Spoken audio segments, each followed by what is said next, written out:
మొత్తం 6 ప్రశ్నలు అడుగుతారు భీష్మాచార్యుల వారిని.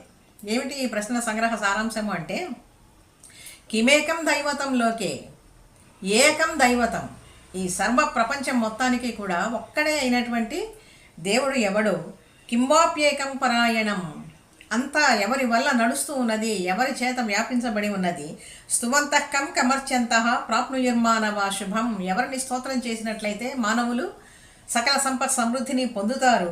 కోధర్మ సర్వధర్మాణం భవతః పరమో మతః, అన్ని ధర్మాల్లోకి కూడా ఉత్తమమైనటువంటిది ఏమిటి, కిం జపన్ ముచ్యతే జంతు జన్మ సంసార బంధనాత్, ఎవరిని స్మరించటం వల్ల ఈ జన్మ వల్ల కలిగినటువంటి బంధనాలు, దుఃఖాలు, దోషాలు అన్నీ కూడా తొలగిపోతాయి, చెప్పవలసింది అని చెప్పి అడుగుతాడు ధర్మరాజు భీష్మాచార్యుల వారిని.